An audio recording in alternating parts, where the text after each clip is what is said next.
Mga kasayan, magkapalit tayo ng brake master. Pagkagat na yung brake master nyo, brake master o brake level. Brake lever. Ayan na siya. Mahina na yung, yung pump niya. Ano?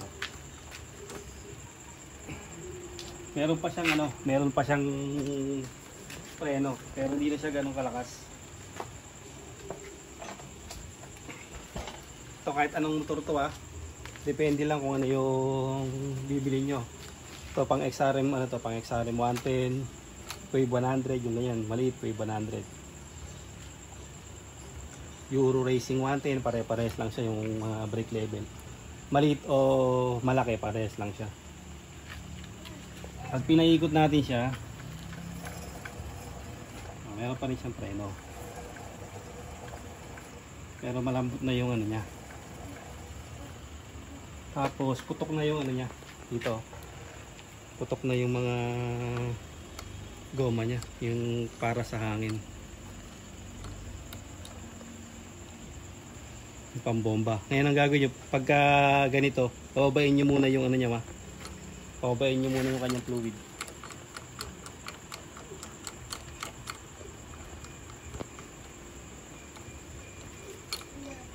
Ito yung gagamitin natin.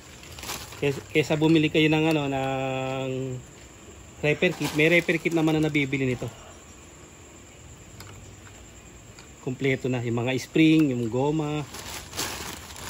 Pero mas maganda pa rin yung ganito kasi dumating na yung natin Ito yung presyo niyan.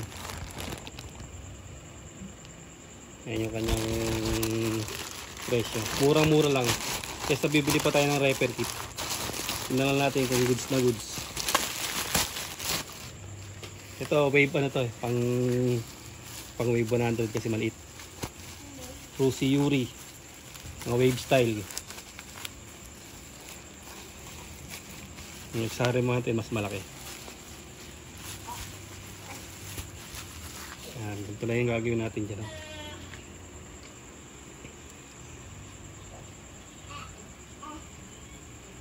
Kahit ang kasamang siya. Kahit ang kasamang fluid.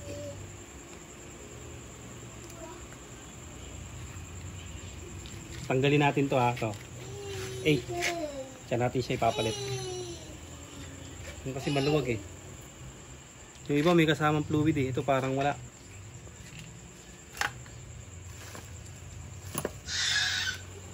Tapos 8.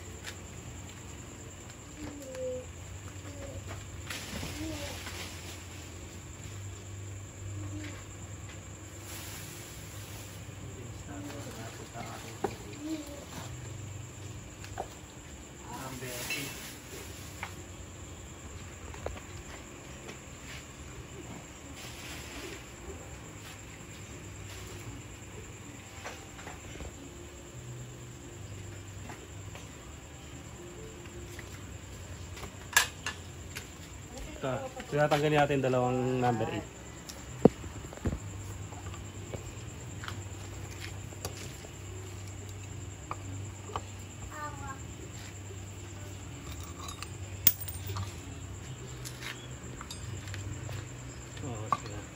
Balik muna natin, kabit muna natin yung isa. Naman siya May kasama na rin siyang tornilyo. Medyo 8 rin ang sukat niya.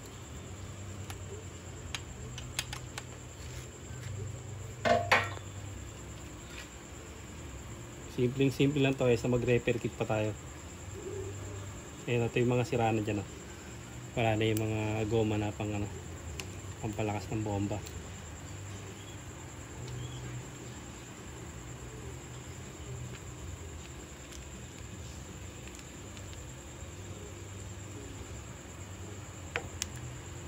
Papawak.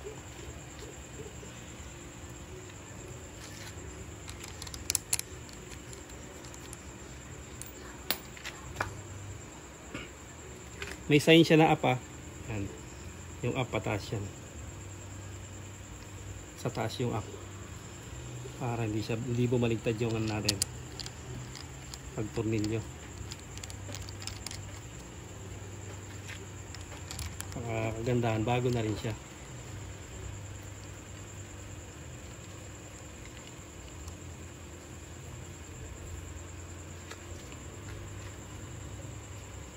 Parang walang fluid. Basta tatanggalin natin to. Etong na to, pagigitnaan lang. Bago nyo tanggalin, tingnan nyo muna. Nakagitna yung dalawang tornilyo. Ganyan ang forma niya. No? Kasi yung butas niya nandun sa may gitna.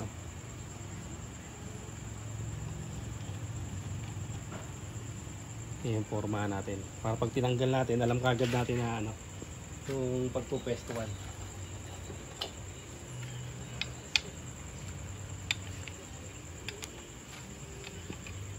Ingatan nyo lang tumulo yung fluid kasi masisira yung mga pairings nyo dyan. Malakas yung yan. May fluid pa. Meron pa siya.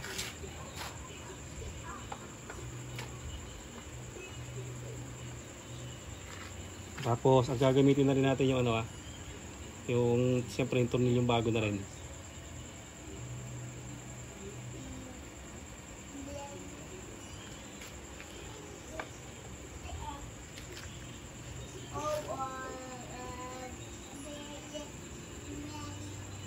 Wala siyang kasama wala siyang kasama fluid.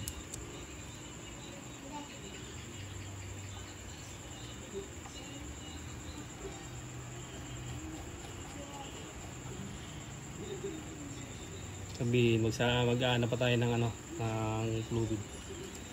Pero ang fluid niya ay nandito, meron pa dito. Kailangan punuin natin yung pinaka lever niya.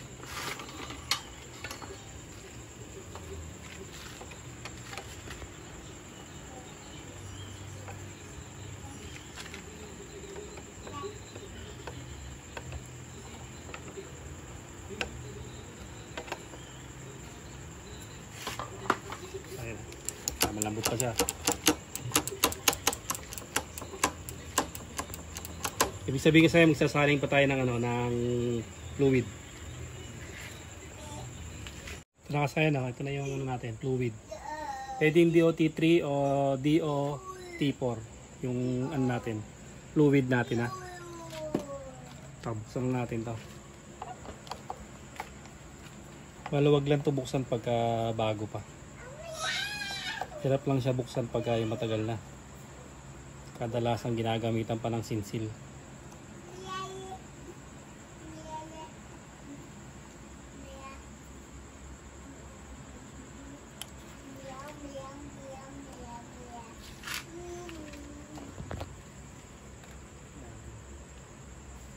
Okay, wakam lang yan Wala siyang goma sa ilalim. Meron po. Yung iba may goma pa rito Yung pag-original.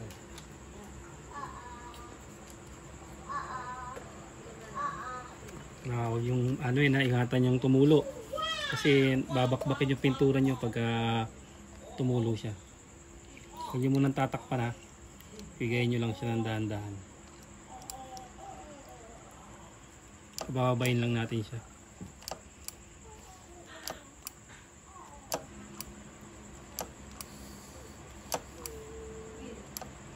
Uy, muna. Tapos pag gusto niyo na mag-bleed at madumi ganito naman ang gagawin natin. Pagka mag-bleed. Sige, takip mo muna. Babaligtad. Tama lang to.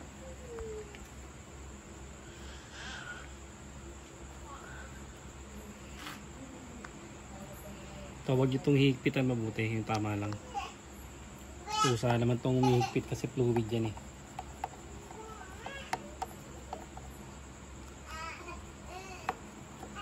para hindi mapipi yung kanyang cover yung goma. Yung tamang lang tayo sa ilalim.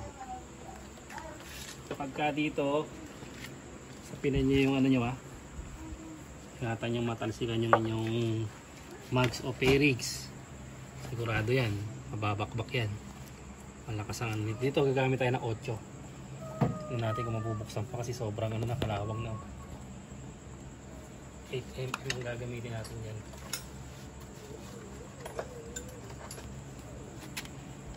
Para malakas ang pwersa. Ngayon natin dito. Napansin nyo ito matigas na Okay na, maganda na. Kaya lang siyempre, dahil nagsalin na naman tayo, tingnan lang natin kung meron siyang kung sobrang dumi niya. Hindi yung tatanggalin na, luluwagan nyo lang siya. Luluwagan lang natin. Kung ayaw nang matanggal, huwag yung pilitin kasi sisira yan. Kung sobra na sa kalawang. Dyan. Yung talaga, tatalasig talaga yan. Ano yan, bleach yan tingnan mo. Search ko ba yung cellphone, malinis.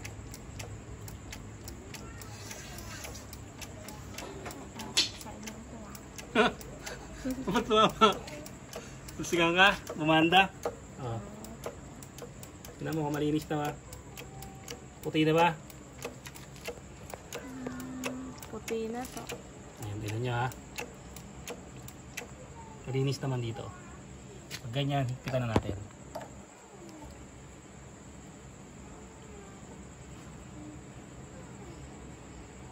Kasi yung pressure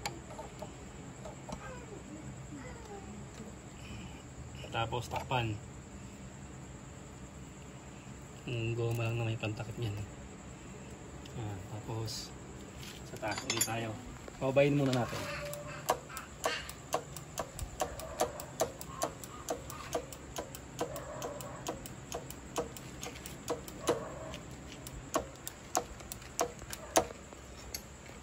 Wala na ulit siyang laman. Yan na. Level niya. Ayan, dyan makikita yan.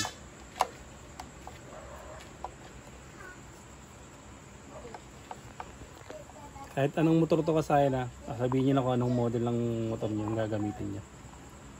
Para sukat na sukat.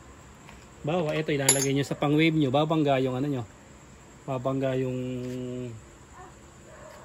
sa pairings to kasi mas malaki. Huwag niyo masyadong pupuduin May level naman yan. Kaya mas ganyan na natin. Ayan, konti pa. Napirat to. Okay lang yan. Ano rin yan. Sige. Tama lang yan. Talagang may yan. May parang pinaka-pump yan Ang goma. Pag sumobra kasi tumagas din yan. Ano rin yung yan.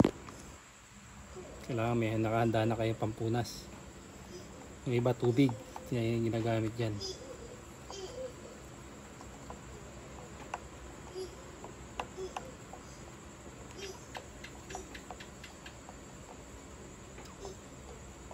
Kasi gagana na yung niyan.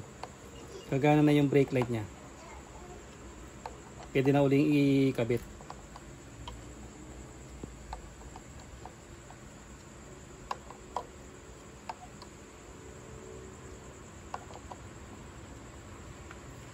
So, dito. Ito siya kakabit niyo na uli ito. Yung nakakabit dito. Kasi kaya tinatanggal yan pag nasira na to. Kasi hindi na siya mag-aala yung tayo. Ito, tutok mo dito. Hindi niya na yan mapiga. Ayan Pag nawala na yung pump up, hindi niya mapiga. Laging nakailaw. Kaya tinatanggal na yung dyan. Yung pinaka wire katulad nito. Ito pwede niyo na uli siyang ibalik. Ngayon pagka nag-brake kayo, check, tingnan mo sa may brake. Kung may brake na siya. Mag-brake na kayo siya. Gagana na siya. Hindi nyo kasi tinanggal yun. Pagka hindi siya tinanggal, lagi siyang lagi siyang nakaganto. Yan, lagi siyang nakailaw kasi hindi na siya pumipitik. Kasi ito normally normally open to Pag piniga tsaka pa lang siya ayun siya. Ganun lang kasayan yung pagpapalit Yung pag kung meron na to, kahit di na sana tayo magdadagdag basta puno pa rito sa may hose na to. Tapos may kasama ng fluid to, hindi tayo magdadagdag. Ito kasi walang kasamang fluid Kaya naglagay pa tayo ng fluid. Ganito na lang mga kasayan. Salamat sa panonood.